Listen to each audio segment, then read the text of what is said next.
আমরা নিজের চোখে নিজের বড় মনে করি, এরকম ডাকাইত আছে না নাই? নিজেরাই নিজে মনে করে কত বড় সাহেব, লাট সাহেব। মান তাওয়াদা তারাফা, এটা হচ্ছে সুন্নাতুল্লাহি ফিল আরদ।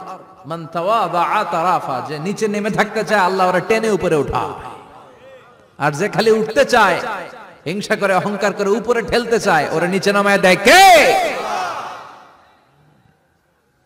সাইয়েদনা আদমকে আল্লাহ বললেন, আদম সাল্লিম আলা উলাইকা নাফার লাম্মা খালাকাল্লাহু আদম ওয়া কানা তুলহু 60 যিরাআন। নিচে নেমে গেলে যে উপরে ওঠে, আর উপরে উঠতে চাইলে যে নিচে নামে, উদাহরণ দেখেন। আদম আলাইহিস সালামকে তৈরির পর আল্লাহ বললেন, আদম সাল্লিম আলা উলাইকা নাফার, এই ফেরেশতাদের সালাম দাও। কি দাও? সালাম দাও। কোনো প্রশ্ন নাই, আল্লাহ সালাম দিব কেন? ফেরেশতারা আমারে দিব না কেন? আমি আগে দিব কেন? কথা আছে কোনো?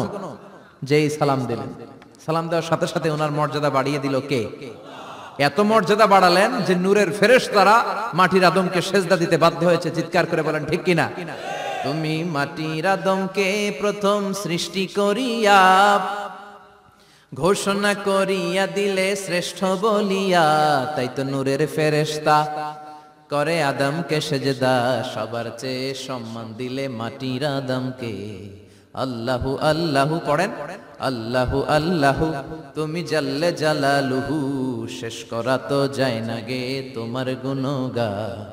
আল্লাহু আল্লাহু, সুবহানাল্লাহ পড়েন।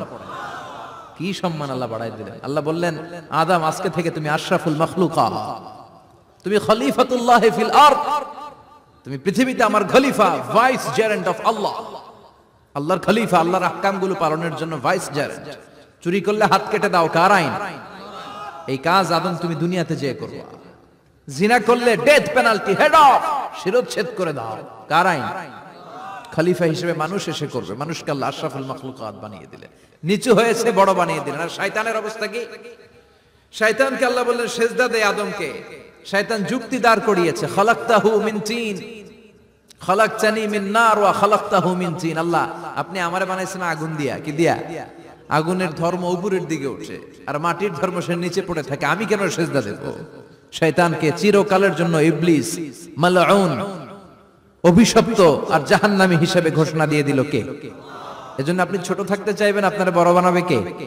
আর আপনি নিজে যদি বলেন আমি বড়, থাপ্পড় মেরে আপনারা নিচে নামাই দিবে কে?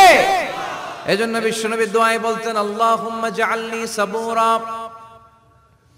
ওয়াজআলনি শাকুরা ওয়াজআলনি ফি আইনি সাগীরা ওয়া ফি আ'য়ুনিন নাসি কাবীরা।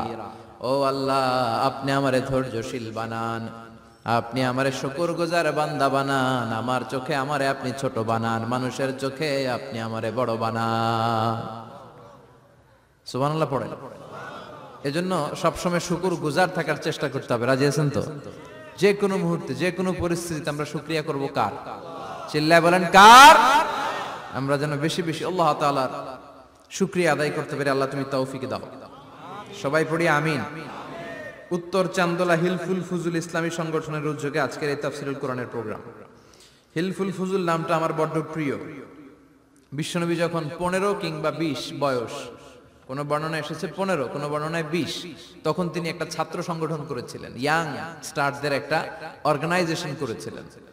ওটার নাম তিনি দিয়েছিলেন হালাফুল ফুদুল। হালাফুল ফুদুল, ওইটারই আমরা বাংলা কি বলি? হিলফুল ফুজুল। হালাফ মানে শপথ, oath, we take an oath in the name of Allah. আল্লাহর নামে শপথ নেয়ারে বলে হালাফ। আর ফাদিলা, ফাদলুন, এগুলোর প্লুরাল হচ্ছে ফুদুল। ফুদুল মানে ভালো কাজ। ভালো ভালো কাজের উপর বিশ্বনবী যুবকদেরকে একত্রিত করলেন যে মক্কা শহরে কোনো টেন্ডারবাজি চলবে না, কোনো চাঁদাবাজি চলবে না, দুর্বলের উপর সবলের অত্যাচার চলবে না, জালিমের জুলুম চলবে না, হত্যা চলবে না, ধর্ষণ চলবে না, রাহাজানি চলবে না। মক্কা শহরটারে শান্তির শহর বানাতে হবে। যুবকরা এই দায়িত্ব কাঁধে নিয়েছে। কারা? মুরব্বীরা না, যুবকরা। যুবকদের আছে প্রাণ ঢালা উচ্ছ্বাস, অনেক শক্তি। এজন্য যুবকদেরকে ভালো কাজে আসতে হবে। যুবকরা চাইলে এই দেশের চেহারা পাল্টে দিতে পারে। এদেশে যুবক ভোটার আছে কয়জন জানেন? নতুন করে যুবক ভোটার হয়েছে 2 কোটি। কয় কোটি? 2 কোটি না? Can you imagine that? কল্পনা করতে পারেন? They can change Bangladesh, they can change the face of Bangladesh. তারা 56,000 বর্গ মাইলের এই বাংলাদেশের চেহারা পাল্টে দিতে পারে। তাদের অনেক শক্তি। এই জন্য যুবকদের এই শক্তি কাজে লাগাতে হবে। ফেন্সিডিল, গাঁজা, ইয়াবা, হিন্দি সিনেমা এগুলোর পিছনে দৌড়ানো যাবে, পর্নোগ্রাফির পিছনে ছোটা যাবে। যুবক বয়সে ভয় করতে হবে কারে? চিল্লায় বলেন কাকে? আল্লাহ আমার যুবক ভাইদেরকে তুমি তৌফিক দাও। বিশ্বনবী এই হালাফুল ফুদুল তিনি গঠন করলেন মক্কাতুল মুকাররমাতে। পুরো মক্কা শহরটা শান্তির শহর হয়ে গেল। সুবহানাল্লাহ। ভণ্ডামি এই দেশে আছে না নাই? দো দিল বান্দা কালমা চোরে, না পায় শ্মশান না পায় ঘোর, দিন থাকিতে আয়রে পথে ছাইড়া দে ভণ্ডামি। ভণ্ডামি ভণ্ডামি ভণ্ডামি, ছাইড়া দে ভণ্ডামি। আছে না নাই? নামাজ কালাম পড়ে না, ইবলিশ শয়তানের নানা। আছে না? নামাজ নাই, রোজা নাই, নাচানাচি, নাচ গান, গোসল করে না, সারা বছরে করে একবার, ওই গোসলের পানি মুরিদরা খায় ফেলায়। আছে না নাই? নামাজ রোজা করে না, ইবলিশ শয়তানের নানা, ধর্মের একখান খুঁটি ধইরা কয়দিন করবা হয়রানি। ভণ্ডামি ভণ্ডামি ভণ্ডামি, ছাইড়া দে ভণ্ডামি। ঠিক কি না?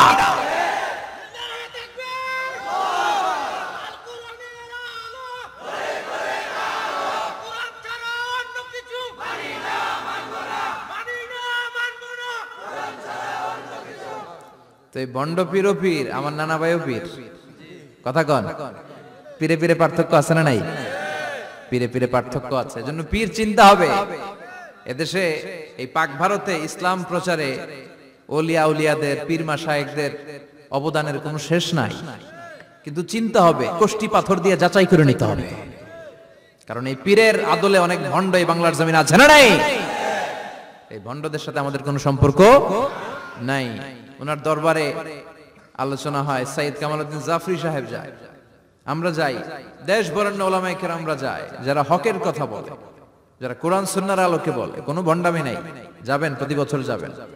আল্লাহ ডেকে বলে, গোলাম আমি হলাম গাফিরুয যামব কাবিলুত তাওব। আমার কাজ হলো ক্ষমা করা, আমার কাজ হলো তওবা কবুল করা। শয়তানের কাজ হলো ওয়াসওয়াসা দেওয়া, আমাদেরকে ভুল পথে নিয়ে যাওয়া। আর আমাদের কাজ হলো ভুল করে ফেলা, আল্লাহর কাজ হলো ভুলগুলো মাফ করে দেয়া। আল্লাহ ডেকে বলে, গোলাম তোরা যদি ভুল না করতি, তোরা যদি পাপ না করতি, তোরা যদি অন্যায় না করতি, তোদেরকে ধ্বংস করে দিয়ে এমন একটা জাতি আমি এই দুনিয়ার বুকে তৈরি করতাম, যারা সকালবেলা ভুল করে দুপুরে মাফ চাইতো, দুপুরে ভুল করে রাত্রে মাফ চাইতো, আজকে ভুল করে আগামীকাল মাফ চাইতো। আর আমি আল্লাহ গুনাহগুলো তাদের সব ক্ষমা করে দিতাম। ক্ষমা করে দিতে আল্লাহর বড্ড ভালো লাগে। বান্দা আল্লাহর কাছে বারবার চাক, চোখের পানি ছাড়ুক, এটা আল্লাহ পছন্দ করে। চোখের পানির যে কত পাওয়ার আপনি কল্পনাই করতে পারবেন না।